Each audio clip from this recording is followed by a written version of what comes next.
नमस्कार, 9 की 9 खबर में आपका स्वागत। मैं राहुल ओझा आपके साथ। पालीगंज में हुई बैंक लूट के मामले में जांच के लिए एसआईटी का गठन कर दिया गया है। डीएसपी के नेतृत्व में एसआईटी का गठन हुआ है।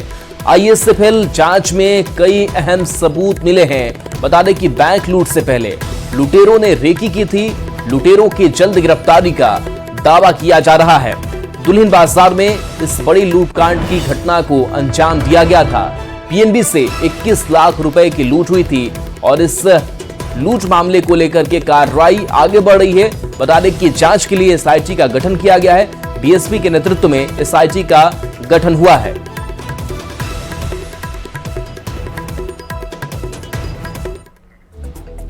पटना से बड़ी खबर है। निजी स्कूल संचालक ध्यान देंगे। ज्ञानदीप पोर्टल पर सीटों की संख्या अपडेट करना आपको जरूरी है। इसके साथ साथ बता दें कि अपडेट नहीं करने वाले स्कूलों पर जुर्माना लगेगा। निजी स्कूलों पर 25,000 का जुर्माना लगेगा। इसके साथ साथ बता दें कि प्राथमिक निदेशक का सभी डीओ को आदेश भी दिया जा चुका है। निजी स्कूलों में कमजोर वर्ग के बच्चों का नामांकन करना होगा। 25% सीट पर कमजोर वर्ग के बच्चों का नामांकन हो। आज रात तक हर हाल में रजिस्ट्रेशन करने का आदेश दिया गया है। तो ज्ञानदीप पोर्टल पर आपको सीट अपडेट करना होगा। और पटना से ही बड़ी खबर है, जहां आज नीतीश कैबिनेट की महत्वपूर्ण बैठक होने वाली है। सुबह 11:30 बजे से यह बैठक होगी। नौकरी और रोजगार सृजन को लेकर बड़ा फैसला इसमें हो सकता है। कैबिनेट बड़ा फैसला ले सकती है। तो लगातार नौकरी रोजगार को लेकर के सरकार की पहल देखने को मिल रही है और ऐसे में आज की नीतीश कैबिनेट की बैठक से बड़ा फैसला निकल करके आ सकता है। सुबह 11:30 बजे से ये बैठक होगी और इस बैठक में नौकरी और रोजगार सृजन को लेकर बड़ा फैसला हो सकता है।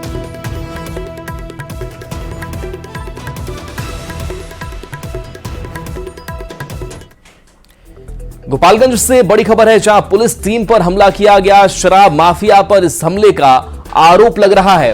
तो गोपालगंज से यह खबर, जहां पुलिस की टीम पर हमला किया गया। पुलिस टीम लगातार बिहार में कई जगहों पर निशाना बन रही है। बताया जा रहा है कि शराब माफिया पर हमले का आरोप है। 2 चौकीदारों पर चाकू से हमला किया गया। गंभीर हालत में दोनों का इलाज जारी है।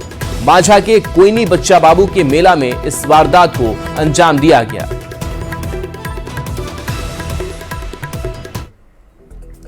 बेतिया में पूर्व मुखिया जितेंद्र सिंह की गोली अपराधियों ने मार दी और हत्या कर दी। मझौलिया प्रखंड की महना पंचायत के पूर्व मुखिया जितेंद्र सिंह को अपराधियों ने बानू छापर रेलवे गुमटी के पास गोली मारी है। पूर्व मुखिया को एक के बाद एक 6 गोली मारी गई है। स्थानीय लोगों ने पूर्व मुखिया को हॉस्पिटल में भर्ती कराया, जहां डॉक्टरों ने उन्हें मृत घोषित कर दिया। बताया जाता है कि पूर्व मुखिया ठेकेदारी भी करते थे। हत्या के कारणों का फिलहाल खुलासा नहीं हो पाया है। पुलिस पूरे मामले की जांच कर रही है। कि यही जो घटना स्थल है, यहाँ से करीब 700-800 मीटर के आगे उनका घर था। तो संभवतः वो अपने घर की ओर जा रहे थे और जैसा कि आसपास के लोगों से पूछने पर पता चल रहा है कि 4 से 5 गोली उनको मारी गई। आरा के भोजपुर जिले में अपराधियों ने लूट के दौरान कपड़ा दुकानदार को गोली मार दी। घायल के परिजनों ने बताया कि घायल युवक अपने भाई के साथ दुकान बंद करके अपने घर जा रहा था। तभी सिकरौल गांव के नहर के पास बाइक सवार अपराधियों ने दुकानदार के साथ लूटपाट की और विरोध करने पर गोली मारकर फरार हो गए। वारदात के दौरान घायल युवक को आनंद फानंद में इलाज के लिए सदर अस्पताल में भर्ती कराया गया है और पुलिस आगे की जांच में जुटी हुई है।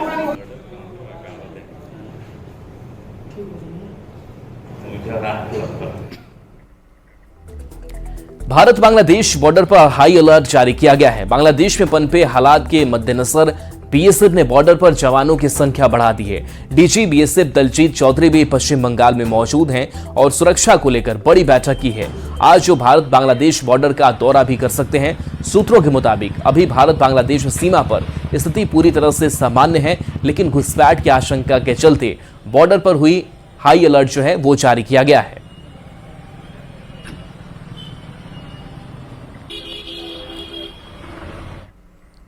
बांग्लादेश में तख्ता पलट के बाद भारत बांग्लादेश सीमा पर चौकसी बढ़ा दी गई है, किशनगंज से कुछ ही दूरी पर पश्चिम बंगाल से सटी बांग्लादेश की सीमा है, जो कई किलोमीटर तक फैली हुई है। ऐसे में बीएसएफ हेडक्वार्टर को अलर्ट कर दिया गया है। बॉर्डर से 4 किलोमीटर रेंज में कोई भी बाहरी सिविलियन को जाने की अनुमति नहीं है। जवान लगातार गश्ती करते देखे जा रहे हैं। बॉर्डर की हर गतिविधि पर पैनी नजर रखी जा रही है।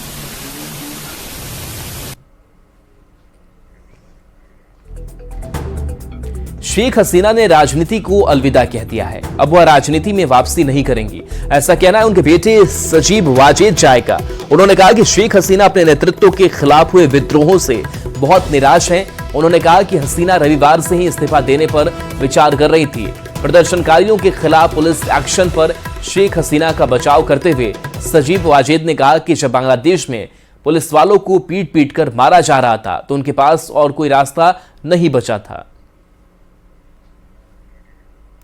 तो देखिए, शेख हसीना के जाने के बाद से अब जो देश के हालात हैं वो देखिए किस तरीके के नजर आ रहे हैं। बांग्लादेश में ऐसे हालात हैं और ऐसे में शेख हसीना के जो बेटे हैं उन्होंने अब बड़ा बयान दिया है और उन्होंने कहा कि अब वह राजनीति में वापसी नहीं करेंगी। उनके बेटे सजीब वाजेद जाय ने यह कहा है। उन्होंने कहा कि शेख हसीना अपने नेतृत्व के खिलाफ हुए विद्रोहों से बहुत निराश जो है वो नजर आई। तो बांग्लादेश में लगातार चौथी बार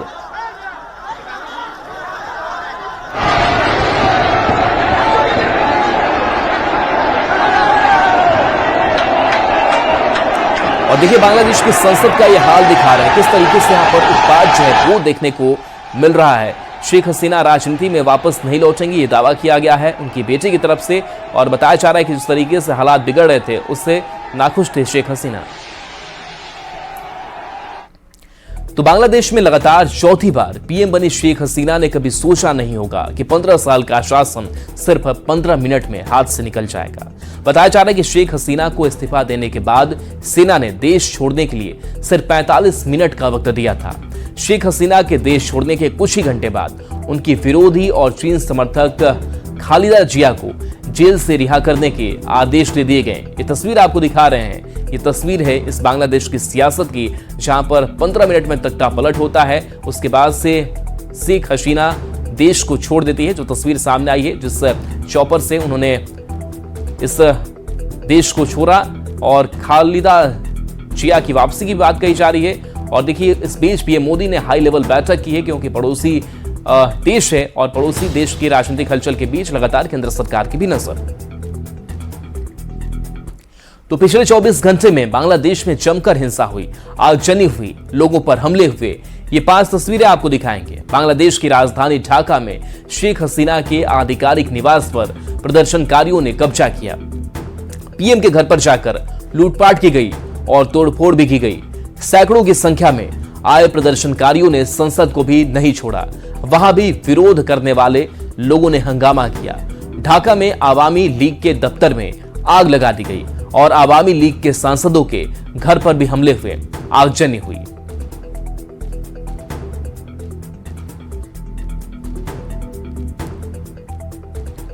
बांग्लादेश में शेख हसीना की सरकार उखाड़ फेंकने के पीछे पाकिस्तानी खुफिया एजेंसी आईएसआई का हाथ बताया जा रहा है। बांग्लादेश में ऑपरेशन रिजिम चेंज के पीछे आईएसआई का हाथ होने की संभावना जताई जा रही है। सूत्रों के मुताबिक बांग्लादेश नेशनलिस्ट पार्टी के कार्यवाहक प्रमुख और खालिदा जिया के बेटे तारिक रहमान की आईएसआई से साठगांठ के सबूत मिले हैं। बताया जा रहा है कि खालिदा जिया के बेटे ने लंदन में आईएसआई के साथ मिलकर ऑपरेशन रिजिम चेंज तैयार किया था, जिससे बांग्लादेश में पूरा किया गया। खुफिया रिपोर्ट के मुताबिक सऊदी अरब में तारिक रहमान और आईएसआई अधिकारियों के बीच बैठकों के सबूत होने का दावा बांग्लादेश के अधिकारी कर रहे थे।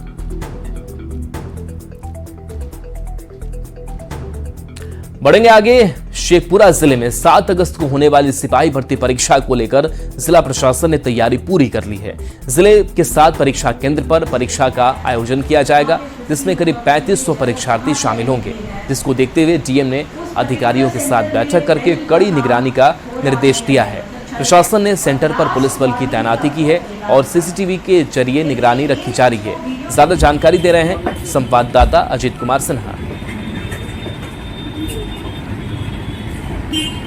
सिपाही भर्ती परीक्षा को लेकर सभी तैयारियां पूरी कर ली गई है। जिला प्रशासन द्वारा पूरे जिला मुख्यालय में 7 परीक्षा केंद्र बनाए गए हैं, जहां लगभग 3500 परीक्षार्थी परीक्षा में शामिल होंगे।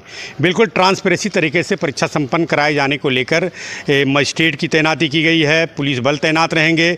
साथ ही सभी परीक्षा केंद्रों पर जहाँ भी परीक्षा भवन में परीक्षा होगा वहाँ CCTV कैमरा लगाया गया है, ताकि कहीं कोई कदाचार की कोई गुंजाइश नहीं रहे। इस तरह से सिपाही परीक्षा को लेकर के टोटल 7 सेंटर शेखपुरा ज़िला में बनाए गए हैं, जिसमें कि हम लोगों के स्तर से पहले तो हम और DM मैडम के स्तर से हम लोग सभी सेंटर का माइनॉरिटी वेरिफिकेशन किया। उसके पश्चात सभी सेंटर पर 2-2 पुलिस पदाधिकारी और पर्याप्त संख्या में मजिस्ट्रेट एवं पुलिस बल की प्रतिनियुक्ति की गई है। सिक्योरिटी के साथ बिल्कुल ट्रांसपेरेंसी के साथ हम लोग करने जा रहे हैं। इसमें जॉइंट ऑर्डर भी तैयार हो गया और 7 सेंटर में हम लोग का सिक्योरिटी 200% हम लोग रखेंगे। इसमें कोई भी परीक्षार्थी को भी कोई इश्यू नहीं होगा और इसको हम लोग बहुत ही अच्छे तरीके से कर लेंगे। सभी परीक्षा केंद्रों में सही तरीके से मॉनिटरिंग हो पर एग्ज़ाम का DM खुद मॉनिटरिंग करेंगे। DM SP की संयुक्त कार्रवाई में बिल्कुल ट्रांसपेरेंट तरीके से परीक्षा का आयोजन होगा। अजीत कुमार सिन्हा, न्यूज़ 18 शेखपुरा। कैसे स्पीच बड़ी खबर, जहां पेपर लीक के नाम पर ठगी हुई है। सिपाही भर्ती परीक्षा के नाम पर ठगी की खबर सामने आ रही है। 45 लोगों से 500 रुपए लिए गए। पुलिस की गिरफ्त में गुड्डू कुमार आया है। 24 घंटे के अंदर इसकी गिरफ्तारी हुई है। व्हाट्सएप के जरिए पेपर देने की बात कही थी। पेपर लीक के नाम पर ठगी करने वाला एक आरोपी को पुलिस ने गिरफ्तार किया है। साइबर थाना की पुलिस ने आरोपी गुड्डू कुमार को डुमरिया से गिरफ्तार किया है। आरोपी बिहार पुलिस सिपाही भर्ती परीक्षा 2024 के पेपर लीक के नाम पर करीब 40 से 45 लोगों से 500 रुपए ले चुका है। अभ्यर्थियों से कहा गया था कि एग्जाम आने के पहले सभी को पेपर दे दिया जाएगा और उसने अपने व्हाट्सएप ग्रुप का एक लिंक बनाकर फेसबुक पर डाल दिया था और उसमें लिखा गया था कि जिस किसी को पेपर चाहिए तो वह व्हाट्सएप ग्रुप पर ऐड हो सकते हैं। शिकायत के बाद साइबर थाना की पुलिस ने 24 घंटे के अंदर आरोपी को गिरफ्तार कर लिया है। कि बिहार पुलिस सिपाही भर्ती परीक्षा 2024 के नाम पर एक व्यक्ति के द्वारा अपने मोबाइल से ठगी किया जा रहा है और सोशल मीडिया का उपयोग उसके द्वारा किया जा रहा है और लोगों को जोड़ करके उससे पैसे की उगाही की जा रही है। इस मामले को काफ़ी गंभीरता से लिया गया तथा इस मामले में एक PCT और DSP साइबर क्राइम के नेतृत्व में एक विशेष टीम का गठन किया गया और इनके द्वारा जब इस मामले में की जांच की गई तो यह पाया गया कि डुमरिया थाना क्षेत्र का एक व्यक्ति है जिसका नाम है गुड्डू कुमार, उसके द्वारा इस प्रकार का कार्य को अंजाम दिया जा रहा है। बिहार के कई जिलों में लगातार हो रही बारिश के बाद पुनपुन और सोन नदी उफान पर आ गई है, जिसको लेकर DM वर्षा सिंह ने जिला प्रशासन की पूरी टीम के साथ दोनों नदियों का निरीक्षण किया और बाढ़ की आशंका को देखते हुए CO और BDO को इलाके से सटे इलाके गांव में हाई अलर्ट के साथ कड़ी चेतावनी देने का निर्देश दिया। साथ ही जिला प्रशासन ने DRF टीम को भी अलर्ट रहने का निर्देश दिया। सोन तटीय क्षेत्रों का निरीक्षण किया गया। कलेर ब्लॉक और अरवल ब्लॉक में विभिन्न लोकेशंस को देखा गया है और पाया गया है कि सोन नदी का जलस्तर बढ़ा हुआ है। बाढ़ की स्थिति फिलहाल नहीं है, लेकिन जो इंजीनियर्स हैं फ्लड कंट्रोल डिवीजन के, उनको लगातार उस पर निगरानी हेतु निर्देशित किया गया है। आपदा प्रभारी द्वारा भी निगरानी रखी जा रही है। SDRF टीम की प्रतिनियुक्ति हेतु अनुरोध पत्र भेजा गया है। प्राप्ति होने के पश्चात अग्रेतर कार्रवाई की जाएगी। पिछले दिनों लगातार हुई बारिश और इंद्रपुरी बराज से पानी छोड़े जाने के कारण सोन नदी उफान पर है। औरंगाबाद के बारून और दाऊदनगर के सोन तटीय इलाकों में कई एकड़ में लगी सब्जी की खेती डूब गई है और वहीं भगवान बिघा में 9 मछुआरे और सब्जी उत्पादक किसान जिले पर ही फंस गए थे, जिन्हें दाऊदनगर प्रशासन ने नाव भेजकर सुरक्षित वापस निकाला। वहीं सदर STO और STPO ने बारून पहुंचकर बाढ़ग्रस्त इलाकों से लोगों को हटाया और अगले कुछ दिन नदी की तरफ नहीं जाने की भी अपील की।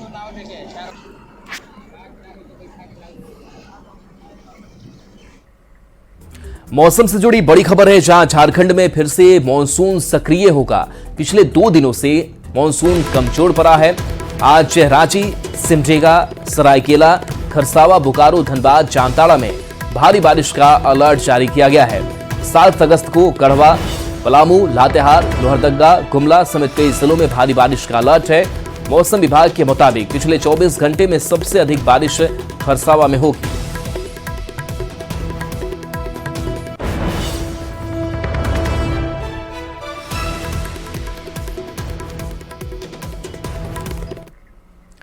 गोपालगंज में सुबह से लगातार बारिश हो रही है। मूसलाधार बारिश के बाद मॉडल सदर अस्पताल के इमरजेंसी वार्ड में घुटने तक पानी भर गया है, जिसकी वजह से मरीजों को पानी में टांग कर ले जाना पड़ रहा है। डॉक्टर के चैम्बर से लेकर ऑपरेशन कक्ष तक पानी ही पानी है। वहीं बिजली से चलने वाली सारी मशीनें बंद पड़ी हैं, जिसकी वजह से मरीजों को काफी परेशानी हो रही है। गंदे पानी की वजह से मरीजों में संक्रमण का भी खतरा बना हुआ है। इमरजेंसी वार्ड से हालात का जायजा लिया संवाददाता गोविंद कुमार ने। बारिश के बाद मॉडल सदर अस्पताल का इमरजेंसी वार्ड पूरी तरह से जलमग्न हो चुका है और इमरजेंसी वार्ड के बाहर घुटने भर पानी इस वक्त जमा हो चुका है। इमरजेंसी वार्ड में भी पानी जो है प्रवेश कर चुका है। खासकर जो मरीज है उनकी परेशानी यहाँ बढ़ गई है। देख सकते हैं कि ये इमरजेंसी वार्ड है और किस तरह से यहाँ पर परेशानी है और सामने देख सकते हैं कि कैसे मरीज को इस वक्त टांग कर लाया जा रहा है, चूँकि घुटने भर यहाँ पानी जमा हो गया है और ऐसे हालात में मरीजों का कैसे इलाज हो पाएगा आप अंदाज़ा लगा सकते हैं। चूँकि सुबह से लगातार बारिश हो रही है और भारी बारिश की वजह से हालात बेहद खराब हो चुके हैं। देखने परेशानी लग रहा है, गंडक नदी बन गया है। सदर अस्पताल का इमरजेंसी वार्ड है ये। बताइए, पेशेंट आ रहे हैं, टांग का पेशेंट आ रहे हैं यहाँ पर। इतना बदतर स्थिति है यहाँ का। यहाँ पर खुद संसद जो है हमारे डॉक्टर साहब रह चुके हैं, उनको भी तो थोड़ा देखना चाहिए। संसद है इस वक्त, तो दिल्ली में बैठे हैं। पूरा दिक्कत हो रहा है। अब क्या दिक्कत चाहिए? पूरा पानी लगा मरीज को टांग लाना पड़ा है टांग। अभी तो दिक्कत क्या चाहिए? परेशानी ज़्यादा हो गई। कब से पानी भरा हुआ है? सुबह 5 बजे से, जब ओवरफ्लो बारिश ज़्यादा हो गई तब से भर रहा था। परेशानी तो ज़्यादा होती होगी। परेशानी तो है, फिर भी इलाज करना पड़ रहा है। हाँ, इलाज तो करना है। बता दें कि ये गोपालगंज का मॉडल सदर अस्पताल है और इस अस्पताल की हालात ऐसी है तो बाकी अस्पतालों की हालात का अंदाज़ा आप लगा सकते हैं। अब देखने वाली बात होगी कि अस्पताल प्रशासन सदर अस्पताल में फैले पानी की निकासी के लिए क्या कुछ कदम उठा पाता है। गोविंद कुमार, न्यूज़ 18, गोपालगंज। कैमूर में मौसम विभाग ने भारी बारिश और ठनका को लेकर अलर्ट जारी किया है। सुबह से ही आसमान में काले बादल छाए हैं और ठंडी ठंडी हवा चल रही है, जिसकी वजह से लोगों को उमस भरी गर्मी से काफी राहत मिली है। जिले में अधिकतम तापमान 32 और न्यूनतम तापमान 27 डिग्री दर्ज किया गया है। वहीं बारिश के अलर्ट को लेकर किसान के चेहरे भी खिल उठे हैं। मौके से ज्यादा जानकारी दे रहे हैं संवाददाता अभिनव सिंह। के आसमान में काले बादल छाए हुए हैं। अगर बात करें मौसम विभाग की, तो मौसम विभाग ने भी कैमूर में भारी बारिश और वज्रपात को लेकर कहीं ना कहीं अलर्ट जारी किया है। ऐसे में वज्रपात से लोगों को बचने की भी हिदायत दी है। खासकर किसानों के लिए, जो किसान खेत में काम करने जा रहे हैं, उन्हें कहा है कि ज़रूरत पड़े तभी बाहर निकलें। अगर खेत में आप काम भी कर रहे हैं और वज्रपात की स्थिति में आप खासकर पेड़ के नीचे खड़े ना हो या मैदानी इलाके में खड़े हो जाएं, बैठ जाएं, या फिर कोई आसपास छोटा मोटा रूम हो या घर हो उसमें जाके अपनी सुरक्षा को ध्यान में रखते हुए उसमें जाके आश्रय लें। वहीं आज कैमूर का अधिकतम तापमान 32 डिग्री और न्यूनतम तापमान 26 से 27 डिग्री नापा गया है। मौसम विभाग ने भी जानकारी दी है कि भारी बारिश हो सकती है, जिसे लेकर कैमूर के लोगों में कहीं ना कहीं खुशी देखने को मिल रही है, क्योंकि काफ़ी दिनों से उमस भरी गर्मी से कैमूर के लोग काफ़ी परेशान थे। वहीं किसानों के भी चेहरे पे खुशी देखने को मिल रही है, क्योंकि उनके अब धान की जो बिजाई का जो समय है वो कहीं ना कहीं बारिश की वजह से लेट हो रहा था, लेकिन अब वो समय पे हो जाएगा। कैमूर, न्यूज़ 18, अभिनव सिंह। औरंगाबाद से बड़ी खबर है, जहां तालाब में डूबकर 2 बच्चे की मौत हो गई है। मुफस्सिल थाना के बैद्यनाथ दिघा की घटना बताई जा रही है। फुटबॉल निकालने के दौरान हादसा हो गया। जिला प्रशासन से मुआवजे की मांग की गई है। औरंगाबाद से ये बड़ी खबर है, जहां बड़ा हादसा, तालाब में डूबने से 2 बच्चों की मौत। फुटबॉल निकालने के दौरान यह हादसा हुआ है। जिला प्रशासन से मुआवजे की भी मांग की गई है।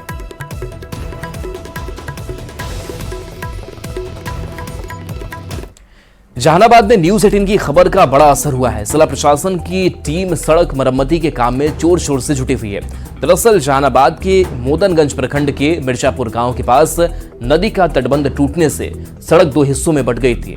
न्यूज़ 18 पर खबर चलाए जाने के बाद जिला प्रशासन एक्टिव हुआ और सड़क मरम्मती का काम शुरू किया जा सका।